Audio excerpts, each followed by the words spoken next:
YS Vivekananda Reddy గారిని చంపింది ఎవరు? ఈ వీడియో మొత్తం చూడండి. ఈ ప్రశ్నకి సమాధానం మీకు దొరుకుతుంది. వీడియో కొంచెం లెంతీగా ఉంటుంది, అయినా సరే పర్లేదు, మొత్తం వీడియో చూడండి.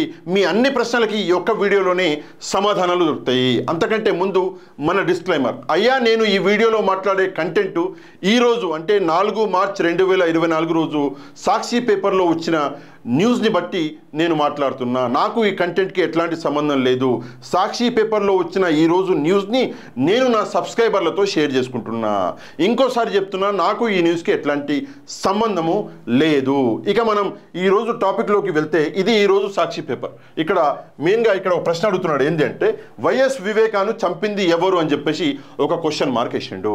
చాలా ఇంపార్టెంట్ కంటెంట్, చాలా ఇన్ఫర్మేటివ్ కంటెంట్లోకి వెళ్ళడానికి ముందు ఒక 2 చిన్న రిక్వెస్ట్లు.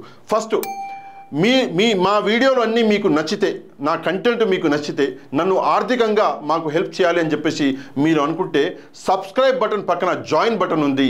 జాయిన్ బటన్ని క్లిక్ చేసి ఆర్థికంగా మీరు మమ్మల్ని ఆదుకోవచ్చు, హెల్ప్ చేయవచ్చు. ఇది ఫస్ట్ రిక్వెస్ట్. రెండో రిక్వెస్ట్ వచ్చేసి, కింద డిస్క్రిప్షన్లో నా ఇన్స్టాగ్రామ్ లింక్ ఇస్తున్నా, తప్పకుండా నా ఇన్స్టాగ్రామ్లో కూడా నన్ను ఫాలో అవ్వండి. ఇక ఈరోజు కంటెంట్లోకి వెళ్ళిపోతాము. ఇక్కడ చూసుకుంటే ఫస్ట్, ఆస్తుల కోసం సునీత, అధికారం కోసం చంద్రబాబు అని చెప్పేసి ఒక హెడ్డింగ్ ఇచ్చిండు. ఆస్తుల కోసం సునీత ఎవరు? వైఎస్ వివేకానంద రెడ్డి గారి కుమార్తె. అధికారం కోసం చంద్రబాబు నాయుడు.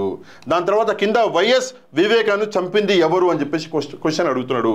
దాని సైడ్లో కొంచెం ఇన్ఫర్మేటివ్ కంటెంట్ ఇచ్చిండు. ఇక్కడ చూడండి, పెద్దగా చేస్తా, ఇక్కడ మీరు చూడొచ్చు. ఒక్కొక్కటి చాలా జాగ్రత్తగా నేను మీకు వివరిస్తా, చాలా జాగ్రత్తగా వినండి. తండ్రి రెండో వివాహంపై సునీత, ఆమె భర్త ఆగ్రహం. తండ్రి అంటే వివేకానంద రెడ్డి గారు, వైఎస్ వివేకానంద రెడ్డి గారు రెండో వివాహం చేసుకున్నారంట. ఆ వివాహానికి సునీత, ఆమె భర్త ఆగ్రహించరు అని చెప్పేసి చెప్తున్నాడు. నెక్స్ట్ లైన్, రెండో భార్య షమీంను బెదిరించిన సునీత భర్త బావ. రెండో భార్య పేరు, వివేకానంద రెడ్డి గారి రెండో భార్య పేరు షమీం అంట.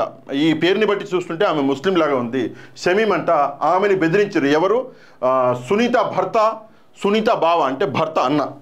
నెక్స్ట్ కింద చూసుకుంటే, తండ్రి వీలునామా రాస్తానని చెప్పడంతో అడ్డు తొలగించే కుట్ర. ఇది చాలా ఇంపార్టెంట్ విషయం అండి.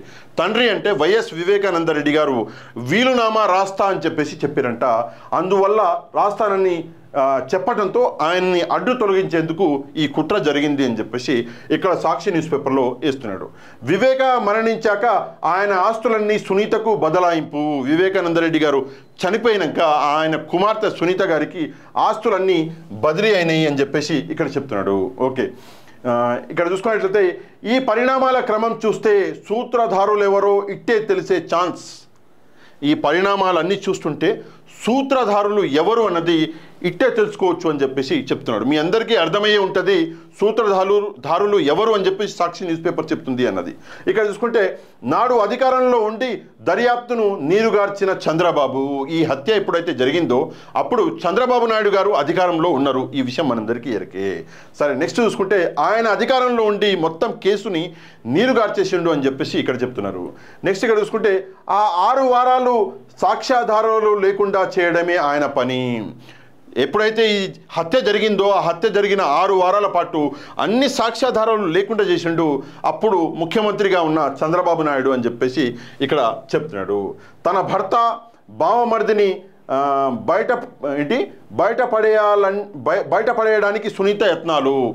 తన భర్త బావమరిదిని బయటపడేయడానికి అంటే ఈ హత్య నుంచి బయటపడేయడానికి సునీత ప్రయత్నిస్తున్నది. అందుకే అపోజిషన్ మీద, ముఖ్యంగా జగన్మోహన్ రెడ్డి గారి మీద ఈ ఎలిగేషన్స్ అన్నది సునీత గారు పెడుతున్నారని చెప్పేసి చెప్పడం జరిగింది. ఓకే, తన రాజకీయ ప్రత్యర్థుల్ని ఇరికించాలనేదే చంద్రబాబు పన్నాగం. రాజకీయ ప్రత్యర్థులు ఎవరు చంద్రబాబుకి అంటే జగన్మోహన్ రెడ్డి గారు, వైఎస్ఆర్సీపీ పార్టీ. వాళ్ళని ఇరికించాలని చెప్పేసి ఎక్కడా అసలు లేని కేసుని తీసుకొచ్చి జగన్మోహన్ రెడ్డి గారికి సంబంధాలు అనేది పెడుతున్నాడు చంద్రబాబు నాయుడు తన రాజకీయ. ఓకే, అందుకే ఇద్దరి కలయిక నాటి నుంచి మరింత లోతులకు, వీళ్ళిద్దరి కలయిక అంటే చంద్రబాబు నాయుడు సునీత గారి కలయిక ఏదంటుందో అప్పటి నుంచి ఇంకా లోతులకి అంటే ఇంకా డీప్గా అవుతుంది కలయిక, ఇంకా బాగా కలుస్తున్నారు అని చెప్పేసి చెప్పడానికి ప్రయత్నిస్తున్నాడు. ఇక్కడ చూసుకుంటే టీడీపీ సహా బాబు అనుకూల శక్తులంతా సునీత వెనకే. టీడీపీతో సహా చంద్రబాబు నాయుడు గారి అనుకూల శక్తులన్నీ సునీత వెనకాల ఉండి సునీతని నడిపిస్తున్నాయి అంటున్నాడు. ఎవరా అనుకూల శక్తులు? నిన్న వచ్చిన పేపర్లో మనం చూసినాము, చంద్రబాబు నాయుడు గారు, పవన్ కళ్యాణ్, రఘురామ్ రాజు గారు వీళ్ళందరూ ఉన్నారు, వాళ్ళందరికీ ధన్యవాదాలు అని చెప్పేసి సునీత గారే చెప్పడం జరిగింది. వీళ్ళందరూ వెనుకుండి సునీతను నడిపిస్తున్నారు అని చెప్పేసి ఇక్కడ చెప్తున్నాడు. ఇప్పుడు టీడీపీ తరఫున పోటీ చేయాల్సి రావచ్చు అనేది సునీత ఉద్దేశము. ఓకే ఓకే, టీడీపీ తరఫున ఎంపీ, కడప ఎంపీకి నేను పోటీ చేయొచ్చు అని చెప్పేసి ఆమె కూడా భావిస్తున్నట్టు ఒక సమాచారం అన్నది లోపల, అంటే ఇదే పేపర్లో ఉంది, బట్ మీకు ఇప్పుడు కంటెంట్ రావు, నేను ఆల్రెడీ చదివినా కాబట్టి ముందుగానే చెప్తున్నా. ఓకే, అందుకే ముసుగు తీసేసి అల్లో ముఠా అందరికీ ధన్యవాదాలు, ఎల్లో ముఠా అందుకే ముసుగు తీసేసింది. ముందుగా ఎప్పుడు కూడా చంద్రబాబు నాయుడు గారి గురించి మాట్లాడలేదు సునీత గారు, వేరే నా వెనకాల వీళ్ళు ఉన్నారు, నాకు వీళ్ళు హెల్ప్ చేశారు, ఎవరి గురించి మాట్లాడలేదు. ఫస్ట్ టైం ఆమె ముసుగు తీసేసి ఎల్లో ముఠా అందరికీ ధన్యవాదాలు చెప్పింది. ఓకే, కింద చూసుకుంటే సూత్రధారులు, పాత్రధారులు, ముసుగులు తొలగించే కథనం ఇది. ఈ కథనం వచ్చేసి సూత్రధారులు, పాత్రధారులు అందరి ముసుగు అన్నది తొలగించే కథనం. ఇది చాలా ఇంపార్టెంట్. మొత్తం కంటెంట్ ఎట్లా చేసిండు అంటే చిన్న చిన్న విషయాలు కూడా మంచిగా ఎక్స్ప్లెయిన్ చేసిండు, చాలా ఇంపార్టెంట్ విషయాలు. ఇక్కడ చూసుకుంటే కొంచెం కిందికి వద్దాం. ఇక్కడ స్టార్టింగ్లో ఇక్కడ చూసుకుంటే వైఎస్ వివేకానంద రెడ్డి హత్య జరిగినప్పుడు ముఖ్యమంత్రి స్థానంలో అధికారంలో ఉన్న చంద్రబాబు నాయుడే అప్పుడు అమాయకంగా హత్య చేసింది ఎవరు, ఇప్పుడు అమాయకంగా హత్య చేసింది ఎవరు అని ప్రశ్నిస్తున్నారు. అప్పుడు ముఖ్యమంత్రిగా ఉన్న చంద్రబాబు నాయుడు ఇప్పుడు అంతే అమాయకంగా ఎవడబ్బా చంపింది అని చెప్పేసి ప్రశ్నిస్తున్నాడు. ఓకే, ఇక్కడ చూసుకుంటే ఇది వారం రోజుల్లో తేల్చాల్సిన కేసు అని చెబుతున్న వివేకా కుమార్తె నర్రెడ్డి సునీత హత్య జరగగానే 2 నెలల పాటు అధికారంలో ఉన్న చంద్రబాబు నాయుడిని ప్రశ్నించలేదు. ఓకే, 2 నెలల పాటు అధికారంలో చంద్రబాబు నాయుడు ఉన్నాడు, మరి వారం రోజులు తేలవలసిన కేసు కదా. చంద్రబాబు నాయుడు 2 నెలలు ఆయన అధికారంలో ఉంటే ఆయన ఎందుకు అడగలేదు అని చెప్పేసి ఇక్కడ చెప్తున్నాడు. అంతేకాదు హత్య చేశానని తన తల్లితో అక్రమ సంబంధం పెట్టుకున్నందుకు మరికొందరితో కలిసి వివేకాను తానే గొడ్డలితో నరికానని అంగీకరించిన దస్తగీరు ఇప్పుడు జైలు నుంచి విడుదలై దర్జాగా బయట తిరుగుతున్నాడు. నేనే హత్య చేశానని ఒప్పుకున్న దస్తగీరు తన తల్లితో అక్రమ సంబంధం పెట్టుకున్నందుకే నేను నరికి చంపినా అని చెప్పి దస్తగీరు బయట హాయిగా జైలు బయట తిరుగుతున్నాడు, బయటకు వచ్చిండు, బయట హాయిగా తిరుగుతున్నాడు అని చెప్పేసి ఇక్కడ చెప్తున్నారు. విడుదలై దర్జాగా బయట తిరుగుతున్నాడు. సునీతకు ఆమె భర్త నర్రెడ్డి రాజశేఖర్ రెడ్డికి ఆత్మీయుడుగా మారాడు. తండ్రిని చంపిన దస్తగీరు ఈరోజు కూతురికి అంటే సునీతకి ఆత్మీయుడుగా మారిండు, సునీత భర్తకి ఆత్మీయుడుగా మారిండు అని చెప్తున్నారు. చంద్రబాబు అనుకూల మీడియాకు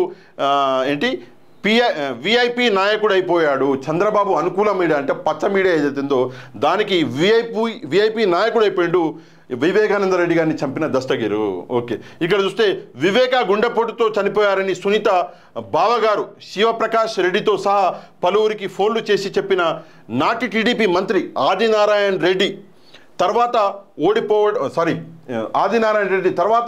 ఓడిపోవడంతో బీజేపీలోకి ఫిరాయించారు. అప్పట్లో టీడీపీలో మంత్రిగా ఉన్నటువంటి ఆదినారాయణ రెడ్డి యాక్చువల్గా వివేకానంద రెడ్డి గారు గుండెపోటు చనిపోయిండు అని చెప్పేసి ఆదినారాయణ రెడ్డి గారే అందరికి చెప్పిండు. ఓడిపోవడంతో ఇప్పుడు బీజేపీలకు జంప్ అయిపోయిండు. వీళ్ళలో హత్య చేయించిన వాళ్ళు దాన్ని కప్పిపుచ్చిన రాజకీయ ప్రత్యర్థుల్ని ఇరికించడానికి ప్రయత్నిస్తున్న వారు. ఓకే ఓకే ఓకే ఏమంటాడు ఇందులో, వీళ్ళలో హత్య చేయించిన వాళ్ళు దాన్ని కప్పిపుచ్చి రాజకీయ ప్రత్యర్థుల్ని ఇరికించడానికి ప్రయత్నిస్తున్న వారు అంతా ఉన్నారు, అందరూ దీంట్లోనే ఉన్నారంట. అందరూ కలిసికట్టుగా చేస్తున్న ప్రయత్నం ఇది. అందరూ కలిసి లోతైన కుట్రలో కడప ఎంపీ వైఎస్ అవినాష్ రెడ్డిపై, ఇక్కడ చూడండి, లోతైన కుట్రలో కడప ఎంపీ వైఎస్ అవినాష్ రెడ్డిపై ఆయన కుటుంబంపై దుష్ప్రచారం చేశారు. ఇప్పుడు ఈ కుట్రను మరింత లోతుకు తీసుకెళ్తున్నారు. మనందరికీ తెలిసిన విషయమే ఏంది అంటే, ముందు సునీత గారు ఏమన్నారు అంటే, లేదు మా నాయనని చంపింది బీటెక్ రవి ఆదినారాయణ రెడ్డి అని చెప్పి ఇప్పుడు వైఎస్ అవినాష్ రెడ్డి అని చెప్పేసి ప్లేట్ మార్చింది. వారం రోజుల్లో తేలిపోవాల్సిన కేసుని అసలు ఇన్ని రోజులు కన్ఫ్యూజ్ చేసిందే సునీత. ఇప్పుడు ఆమె ప్రశ్నిస్తున్నది. ఇక్కడ చూసుకుంటే పక్కకి వివేక హత్యతో లాభం ఎవరికి? అసలు ఏదన్నా ప్రపంచంలో హత్య జరిగితే, ఏదన్నా క్రైమ్ జరిగితే దానివల్ల లాభం ఎవరికి జరుగుతుందో అది కదా చూసేది. వివేకానందరెడ్డి గారి హత్యతో లాభం ఎవరికి జరిగింది అంటే ఇక్కడ చూసుకుంటే మాట మార్చి బాబు గూటిలోకి వెళ్ళిందెవరు? ఫస్ట్ వివేక హత్యతో లాభం ఎవరికి? ఇది మొదటి ప్రశ్న. రెండో ప్రశ్న మాట మార్చి బాబు గూటికి వెళ్ళిందెవరు? ఇది రెండో ప్రశ్న. ఈ రెండు ప్రశ్నలకి మనకి సమాధానం అనేది దొరుకుతుంది. మిగతాది వచ్చేసి 10వ పేజీలో ఉందంట. ఒక్కసారి మనం చూద్దాం. చాలా ఇన్ఫర్మేటివ్. ఎట్లా ఉంది అంటే చాలా డీటెయిల్డ్గా ఇచ్చిండు. ఇక్కడ చూడండి, ఇక్కడ చూస్తే కుట్రలో భాగంగానే అని ఒకటి, వివేక హత్యతో లాభం ఎవరికి అని ఇంకోటి, సునీత నర్రెడ్డి ఆమె గురించి మొత్తం డీటెయిలు, చంద్రబాబు నాయుడు ఆయన పాత్ర మొత్తం డీటెయిలు. ఇక్కడ చూసుకుంటే ఆదినారాయణ రెడ్డి ఆయన పాత్ర డీటెయిలు, నర్రెడ్డి రాజశేఖర్ రెడ్డి ఆయన పాత్ర డీటెయిలు. ఇక్కడ చూసుకుంటే నర్రెడ్డి రాజశేఖర్ రెడ్డి, శివప్రకాష్ రెడ్డి ఆయన పాత్ర డీటెయిలు, లాస్ట్కి దస్తగిరి ఆ పాత్ర డీటెయిల్, మొత్తం అన్ని డీటెయిల్లు ఇచ్చిండు. కొంచెం నేను ఫాస్ట్గా చదువుతా. ఇక్కడ చూసుకుంటే బీటెక్ రవి గురించి కూడా కొంచెం డీటెయిల్గా ఇచ్చిండు. ఇక్కడ నేను చదువుతా. స్టార్టింగ్ నుంచి చూస్తే కుట్రలో భాగంగానే ఏం జరిగింది? కుట్రలో భాగంగానే చంద్రబాబు అనుకూల తోక ప్రతీకకు అధిపతిగా వ్యవహరిస్తున్న వ్యక్తి 3 రోజుల కిందట నర్రెడ్డి సునీతతో సహా చంద్రబాబును కలిశారు. కుట్రలో భాగం ఏంటంటే చంద్రబాబు అనుకూల తోక మీడియా ఏదైతే ఉందో ఎవడో ఒకడు పనికిమాలినోడు ఆడు నర్రెడ్డి సునీతతో సహా చంద్రబాబు గారిని కలిసిండంట. ఓకే, కడప ఎంపీగా సునీతను పోటీకి దింపడంపై అక్కడ చర్చ జరిగింది. ఇదే నేను చెప్పిన రాజకీయ కుట్ర. కడప ఎంపీగా సునీతను దింపి సెంటిమెంట్లోకి లాగి కడపలో మన జగన్మోహన్ రెడ్డి గారిని ఓడించాలన్నది అసలు వీళ్ళ ప్లాను. ఓకే, చివరికి సునీతను పోటీ చేయించని పక్షంలో ఆమె చేత విస్తృతంగా ప్రచారం చేయించాలని నిర్ణయానికి వచ్చారు. పోటీ చేయించకపోతే విస్తృతంగా ప్రచారం చేయించాలి. మొన్న ఢిల్లీలో ఆమె ఏదైతే కార్యక్రమం చేసిందో, మీడియాతో మాట్లాడిందో అది ఆ ప్రచారంలో భాగమే. ఇక్కడ చూసుకుంటే ప్రచారం అంటే నియోజకవర్గంలో తిరగడం మాత్రమే కాదు, జాతీయ స్థాయిలో మీడియా సమావేశాలు కూడా అందులో భాగమే. ఢిల్లీలో సునీత ప్రెస్ కాన్ఫరెన్స్, నేను చెప్పిన కదా ఢిల్లీలో ప్రెస్ కాన్ఫరెన్స్. ఓకే, దానికి కొనసాగింపే శనివారం హూ కిల్డ్ బాబాయ్, శనివారం చంద్రబాబు నాయుడు ఒక సభ పెట్టి అందులో గట్టిగా అరిచాడు, హూ కిల్డ్ బాబాయ్, అందులో భాగమే. ఓకే అంటూ బహిరంగ సభలో చంద్రబాబు ఊగిపోవడం, ఇది విషయం. ఇదంతా ఒక స్కెచ్. సూత్రధారి చంద్రబాబు, పాత్రధారి సునీత నుంచి దస్తగిరి, బీటెక్ రవి వరకు ఎందరో. సూత్రధారి చంద్రబాబు నాయుడు ఇక్కడ విడమర్చి క్లియర్గా చెప్తున్నాడు. సూత్రధారి చంద్రబాబు, పాత్రధారి ఎవరు? సునీత, దస్తగిరు, ఈ బీటెక్ రవి, వీళ్ళందరూ పాత్రధారులు అని చెప్పేసి చెప్తున్నాడు. వివేక హత్యతో లాభం ఎవరికి అని చెప్పేసి చెప్తున్నాడు. వివేక హత్య వల్ల లాభం ఎవరికి? అసలు జాతీయ అంతర్జాతీయ నేర పరిశోధన ప్రమాణాలు చెప్పేది ఒకటే. జాతీయ అంతర్జాతీయ నేర పరిశోధన ప్రమాణాలు ఒకటే చెప్తాయి. ఏమని చెప్తాయి అంటే ఒక నేరం వల్ల ఎవరికి లాభం ఉంటుందో వారే దోషులు, కుట్రధారులు. ఒక నేరం వల్ల ఎవరికి లాభం ఉంటుంది? ఏటీఎంలో చోరీ జరిగింది, ఒక ఇంట్లో పక్క ఇంట్లో 20 లక్షలు దొరికినాయి అంటే నేరం వల్ల వానికి లాభం జరిగింది. అదే ఒకటి ఎగ్జాంపుల్ నేను చెప్తున్నా. ఒక నేరం వల్ల ఎవరికి లాభం ఉంటుందో వారే దోషులు, వారే కుట్రధారులు. ఓకే, అలా చూసినప్పుడు వివేక హత్యతో లాభం ఎవరికి జరిగింది, లాభం ఎవరికి అని క్వశ్చన్ మార్క్ వేసిండు. ఓకే, ఆయన్ను అడ్డు తొలగించుకోవాలనుకున్నది ఎవరు? ఈ 2 ప్రశ్నలు అడుగుతున్నాడు. కింద చూసుకుంటే ఈ కోణంలో పరిశీలించినప్పుడు వచ్చే సమాధానాలు రెండే సమాధానాలు వస్తాయి. ఏంటవి? వివేక సంపాదించిన ఆస్తులు తమకే దక్కాలని, ఆయన రాజకీయ వారసత్వము తమకే ఉండాలని వివేక కుమార్తె సునీత, అల్లుడు నర్రెడ్డి రాజశేఖర రెడ్డి, పెద బావమర్ది నర్రెడ్డి శివప్రకాష్ రెడ్డి పంతం పట్టారు. వివేకానంద రెడ్డి గారి ఆస్తులు రాజకీయ వారసులుగా వాళ్ళే ఉండాలి అని చెప్పేసి. ఓకే, కాకపోతే షమీం అనే మహిళను వివేక 2వ వివాహం చేసుకున్నారు. అది అందరికీ తెలిసిన విషయమే. ఆమెతో వివేకకు ఒక కుమారుడు కూడా ఉన్నాడు. ఇది అసలు మ్యాటరు. రెండో వివాహం, ఒక కుమారుడు ఉన్నాడు. ఈ రెండో వివాహంతో వివేక కుటుంబంలో తీవ్ర విభేదాలు తలెత్తాయి. ఓకే, వివాహాన్ని వివేక మొదటి భార్య సౌభాగ్యమ్మ కుమార్తె సునీత అల్లుడు చిన్న బావమర్ది అయిన నర్రెడ్డి రాజశేఖర్ రెడ్డి, పెద్ద బావమర్ది నర్రెడ్డి శివప్రకాష్ రెడ్డి తీవ్రంగా వ్యతిరేకించారు. ఎందుకు వ్యతిరేకించారు? ఆస్తిలో వాటా ఇవ్వాల్సి వస్తుంది, రెండు రాజకీయంగా వీళ్ళే వారసులు అవ్వాలి అని చెప్పేసి వ్యతిరేకించారు. అప్పటి నుంచి సౌభాగ్యమ్మ పులివెందులలో నివాసం ఉండకుండా హైదరాబాద్లో ఉన్న కుమార్తె సునీత వద్ద ఉంటున్నారు. సౌభాగ్యమ్మ ఎవరైతే మొదటి భార్య ఉన్నారో ఆమె భర్తను వదిలిపెట్టి హైదరాబాద్లో కూతురుతో పాటు ఉంటున్నారు. ఇది అసలు విషయము. ఇక్కడ చూసుకుంటే ఓకే, ఇక్కడ చూసుకుంటే సునీత నర్రెడ్డి, సునీత ఎవరైతే వివేకానంద రెడ్డి గారి కుమార్తె, ఇక్కడ చూసుకుంటే ఆస్తి మొత్తం మాకే దక్కాలి అని చెప్పేసి సునీత గారు అనుకున్నారు. ఓకే, ఇక్కడ చూసుకుంటే ఏం రాసిండు అంటే వివేక రెండో వివాహాన్ని ఆయన కుమార్తె సునీత తీవ్రంగా వ్యతిరేకించారు. తన తండ్రి యావదాస్తి తనకే చెందాలని ఆమె పంతం పట్టారు. ఓకే, కానీ వివేకానంద రెడ్డి తన రెండో భార్యకు ఆస్తిలో వాటా ఇస్తానన్నారు. ఓ ఇల్లు ఇచ్చేశారు, ఒక ఇల్లు కూడా ఇచ్చేశారంట. హైదరాబాద్లోనూ ఒక ఇల్లు కొనుగోలు చేసి తన కుమారుడిని అక్కడే ఉంచి బాగా చదివించాలని షమీంకు మాట ఇచ్చారు. కుమారుడిని హైదరాబాద్లో పెడతాం, ఇల్లు కొనిస్తానంట. ఓకే, దాన్ని వివేక మొదటి భార్య సౌభాగ్యమ్మ కుమార్తె సునీత తీవ్రంగా వ్యతిరేకించారు, వాగ్వాదానికి దిగారు. అక్కడితో ఆగకుండా కుటుంబానికి చెందిన కంపెనీల్లో ఆయనకున్న చెక్ పవర్ని రద్దు చేశారు. ఇది చాలా ఇంపార్టెంట్ విషయం. వివేకానంద రెడ్డి గారి కంపెనీలలో ఆయనకే చెక్ పవర్ని మొత్తం తీసేశారంట, రద్దు చేశారంట. ఎవరు? తల్లి బిడ్డ, ఎవరు? తల్లి సౌభాగ్యమ్మ సునీత గారు. ఓకే, షమీంతో సునీత గొడవ పడ్డారు. ఓకే, పరస్పరం దారుణంగా దూషించుకుంటూ వారిద్దరి మధ్య సాగిన వాట్సాప్ చాటింగ్ వివరాలను కూడా దర్యాప్తు సంస్థలు వెలికి తీశాయి. సిబిఐ మొత్తం వివరాలు, వాట్సాప్ చాటింగ్ మొత్తం వివరాలు బయటికి తీసింది. సౌభాగ్యమ్మ సునీత మొండి పట్టుదల చూశాక వివేక కాస్త జాగ్రత్త పడ్డారు. ఓకే, తన ఆస్తిలో షమీంకు వాటా కల్పిస్తూ వీలునామా రాస్తున్నారు. ఓకే, అందుకోసం స్టాంప్ పేపర్లు కూడా తెప్పించుకున్నారు. ఇది చాలా ఇంపార్టెంట్. చూడండి, స్టాంప్ పేపర్ల గురించి నేను ఒక విషయం మీకు చెప్తా. స్టాంప్ పేపర్ మీకు గుర్తునే ఉంటుంది.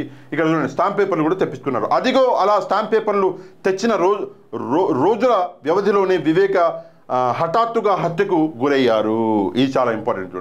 చూడండి. ఓకే, దాని తర్వాత ఆయన్ను హత్య చేశాక దస్తగీర్ సహా హంతకులు ఆ ఇంట్లో ఉన్న బీరువాలో ఏదో స్టాంప్ పేపర్లు, చూడండి, హత్య చేసినాక దస్తగీర్తో సహా వేరే వాళ్ళందరూ బీరువాలో ఉన్న ఏదో స్టాంప్ పేపర్లు రౌండ్ సీల్ కోసం, రౌండ్గా ఉన్న ఒక సీల్ ఉంటుంది స్టాంపు, ఆ సీల్ కోసం వెతికారని ప్రత్యక్ష సాక్షిగా ఉన్న వాచ్మెన్ రంగయ్య తన వాంగ్మూలంలో పేర్కొనడం ఇక్కడ ప్రస్తావనీయం. రంగయ్య ఎవరో వాచ్మెన్ ఉన్నాడు, ఆయన చంపేసినాక దస్తగిరు పోయి బీరువాల ఏదో స్టాంప్ పేపర్లు ఎత్తికిండంట. స్టాంప్ పేపర్లతో పాటు రౌండ్ గుండ్రటి ఒక సీలు స్టాంప్ కూడా ఉంటుంది, అది కూడా ఎత్తికిండంట. అయితే ఆయన రెండో భార్యకి స్టాంప్ పేపర్లలో ఆస్తి వాటా ఇస్తానన్నాడు కదా, ఆ స్టాంప్ పేపర్లే వెతికిండు అని చెప్పేసి ఇక్కడ చెప్తున్నాడు. ఓకే, మనందరికీ గుర్తుండి ఉంటుంది, ఎప్పుడైతే వివేకానంద రెడ్డి గారు చనిపోయారో అప్పుడు ఈ న్యూస్ వచ్చింది, చంపిన వాళ్ళు ఏదో పేపర్లు వెతికిర్రు, మొత్తం అక్కడ మొత్తం బీరువా మొత్తం పగలగొట్టిర్రు అని చెప్పేసి, అది ఈ స్టాంప్ పేపర్లే అంటున్నాడు. సరే, పైపెచ్చు వివేక హత్య జరిగిన కొన్ని నెలలకి కుటుంబానికి చెందిన భూములు ఇతర ఆస్తులన్నింటినీ సునీత తన పేరిట రిజిస్ట్రేషన్ చేయించుకున్నారు.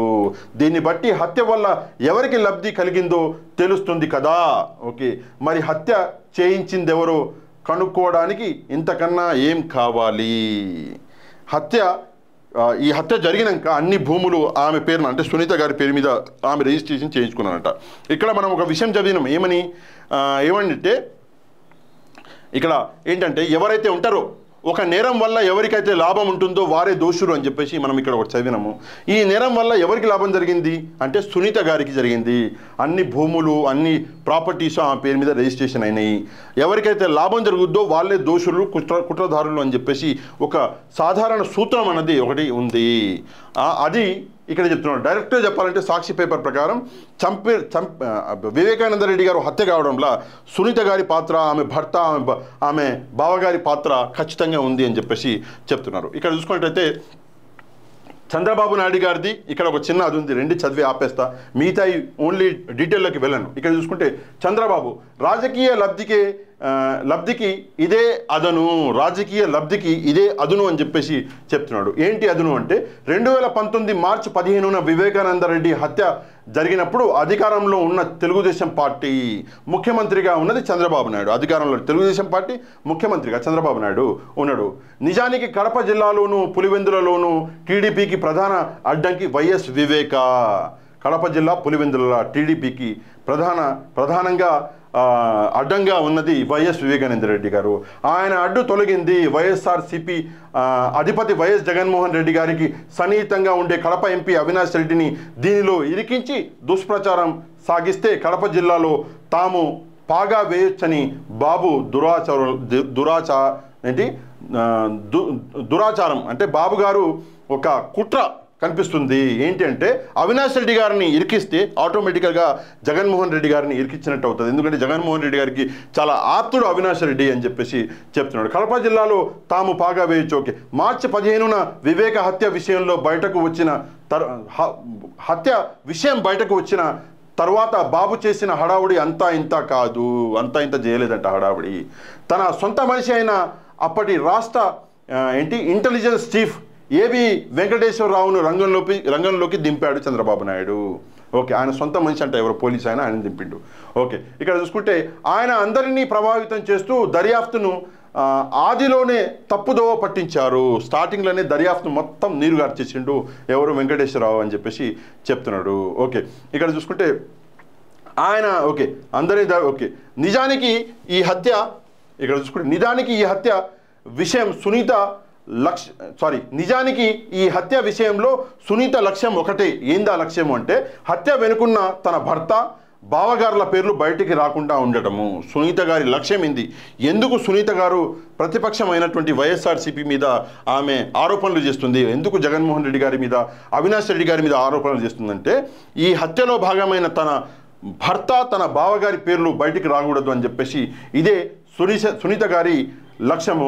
ఓకే, ఇక్కడ చూసుకుంటే బాబు లక్ష్యం ఏంది? సునీత లక్ష్యం తెలిసిందే. చంద్రబాబు లక్ష్యం ఏంటంటే బాబు లక్ష్యం ఏమో తన ప్రత్యర్థుల్ని ఇరికించడము. ఈ రెండు లక్ష్యాలు. అందుకే ఈ విజాత ధృవాలు రెండు ఆకర్షించుకుని ఒక లక్ష్యాన్ని మరొకరు సాయంగా నిలిచారు. ఈ విజాత ధృవాలు అంటే ఒకదానికి ఒకటి ఆపోజిట్గా ఉండే ఈ ధృవాలు రెండు ఒకటైపోయినాయి. ఎందుకంటే ఈమెకేం కావాలి? భర్త బావ ఇద్దరి పేర్లు బయటికి రావద్దు. ఈయనకేం కావాలి? అపోజిషన్ లీడర్లని ఇరికించాలి. అందుకే వీళ్ళిద్దరు కలిసేసి వైఎస్ఆర్సీపీని జగన్మోహన్ రెడ్డి గారిని అవినాష్ రెడ్డి గారిని సింగిల్గా వీళ్ళు టార్గెట్ చేస్తున్నారు. కాకపోతే ఇక్కడ చూడండి, రాను కుట్ర మరింత లోతుల్లోకి తీసుకెళ్తున్నారు. ఈ వ్యవహారాన్ని దగ్గర నుంచి పరిశీలించిన వారు చెప్పే మాట ఏంది అంటే ఎంపీ అవినాష్ రెడ్డి ఆయన తండ్రి భాస్కర్ రెడ్డిలపై సందేహాలు రేకెత్తించేలా పచ్చ మీడియా ద్వారా భూత కల్పనలతో దుష్ప్రచారం చేయడము. ఎందుకు అవినాష్ రెడ్డి గారు ఆయన తండ్రి భాస్కర్ రెడ్డి గారి మీద సందేహాలు మాటిమాటికి వస్తున్నాయంటే పచ్చ మీడియాని వాడుతున్నాడు చంద్రబాబు నాయుడు. ఓకే, పచ్చ మీడియా ద్వారా అభూత కల్పన. ఓకే, హత్య వెనుక ఉన్న కుట్రదారుల పాత్ర బయటకు రాకుండా కేసును సంక్లిష్టంగా మార్చడం ఇవన్నీ ఇందులో భాగంగానే జరిగాయి. ఓకే, ఒకటే విషయం అండి ఇక్కడ ఏంటి అంటే ఫస్ట్ ఆఫ్ ఆల్ ముందు సునీత గారు బీటెక్ రవి అప్పట్లో ఉన్న ఒక ఎంపీ ఇద్దరు కలిసి మా నాన్నని చంపారు అని చెప్పేసి ముందుగా అన్నారు. దాని తర్వాత ఇదే సునీత గారు ఏమన్నారు అంటే లేదు అవినాష్ రెడ్డి చంపిండు అని చెప్పి మొత్తం కేసును నీరుగార్చింది సునీత. ఎందుకంటే పార్టీకో మాట చెప్పింది, ఇప్పుడో మాట, రేపో మాట, ఎల్లుండో మాట. ఇంకో విషయము, ఒక లెటర్ దొరికింది ఎవరు వివేకానంద రెడ్డి గారిది. ఆ లెటర్ని దాచిపెట్టారు. ఎవరు దాచిపెట్టింది? ఈమె సునీత. అదంతా ఇంకా మొత్తం డీటెయిల్లో ఉంది, దస్తాగిరిది మొత్తం ఉంది. ఇందులో ఒక అధికారి ఉన్నాడు రామ్ సింగ్ అని చెప్పేసి. ఈ రామ్ సింగ్ మీద కూడా చాలా ఎలిగేషన్స్ వస్తే కోర్టు చివరికి ఈ రామ్ సింగ్ని ఆ కేసులోకి వెళ్ళి తప్పించేసింది. అయితే ఇవన్నీ చాలా డీటెయిల్గా ఉన్నాయి. మీకు ఇంపార్టెంట్ విషయాలు, ఎందుకంటే ఆల్రెడీ వీడియో చాలా పెద్దగా అయిపోయింది, మీకు ఇంపార్టెంట్ విషయాలు చెప్పిన ఈ మొత్తం కంటెంట్ అన్నది సాక్షి న్యూస్ పేపర్లో వచ్చింది. ఈ కంటెంట్ మీరు ఈరోజు అంటే 4 మార్చ్ 2024 కంటెంట్ ఈరోజు న్యూస్ పేపర్లో మీరు మొత్తం డీటెయిల్గా చదువుకోవచ్చు. మీకు ఈరోజు కంటెంట్ ఎట్లా అనిపించింది, నచ్చిందా నచ్చలేదా తప్పకుండా కమెంట్ చేయండి. కంటెంట్లో ఇంకేమన్నా వివరాలు నేను మిస్ చేస్తే తప్పకుండా కమెంట్ చేసి నాకు తెలపండి. మన ఇన్స్టాగ్రామ్లో మనల్ని ఫాలో అయిపోండి. మన యూట్యూబ్ ఛానల్ని సబ్స్క్రైబ్ చేసుకునే వాళ్ళు సబ్స్క్రైబ్ చేసుకోండి, లైక్ చేయండి, కంటెంట్ని మీకు తెలిసిన వాళ్ళందరికీ షేర్ చేయండి. నెక్స్ట్ వీడియోలో మళ్ళీ కలుద్దాం. అంతవరకు థ్యాంక్ యూ వెరీ మచ్. జై హింద్.